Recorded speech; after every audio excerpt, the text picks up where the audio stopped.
Today, I'm going to go through some of the most important reasons why someone might want to buy a franchise. Buying a franchise might be a good reason for someone who wants to be their own boss. This is the number one reason that people buy a franchise. Now, that doesn't necessarily mean that it's the best financial decision. There are many professionals and entrepreneurs that might make less money the first year, 2 years, 3 years, or even more going the franchise route. So it's really important to understand what your priority is. And yes, if you want to be your own boss and you're tired of working at a large corporation or even a mid-sized company, that is one reason. But there's other reasons to consider. Another one would be flexibility. We have a lot of clients that don't want to work a 9 to 5 and are fine working a few hours on the weekend if that means they can cut out at 3 or 4 in the afternoon.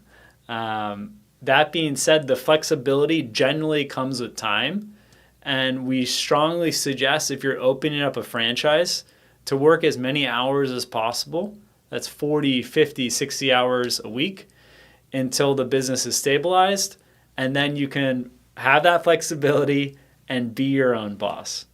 A third reason why someone might want to go with the franchise route is because it's an established business model. Generally, franchises have been operating for many years but before they start franchising. So they hopefully have had 5, 10 plus corporately owned and managed locations before they start seeking franchisees into their system. So generally, it's an established business model. If you choose the right franchise, it's an established business model.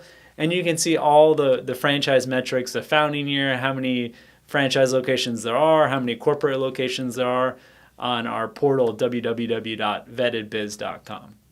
Fourth reason is people like the social aspect and the community of being part of something bigger. So in franchising, there's a common adage which you're in business for yourself, but not by yourself. So you have the support of the franchisor.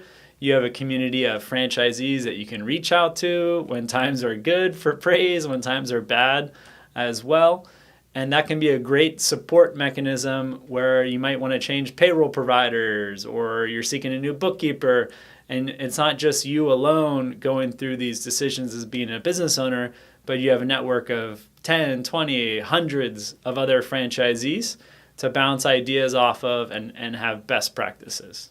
The fifth reason why someone might want to go the franchising route is you're interested in really creating something big and scaling up your business, potentially with multiple locations, but you don't want to go and create the SOPs, the standard operating procedures yourself, and all of the systems yourself.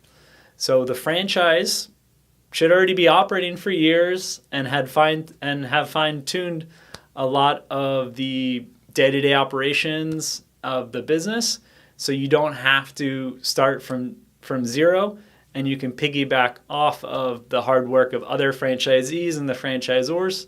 So you can scale up without creating the system yourself. So again, buying a franchise might be a good decision for someone that's interested in one of those points, like being their own boss, flexibility, being able to scale up. However, you should consider the pros and cons of going the franchise path, as well as sitting down and better understanding individual franchise options.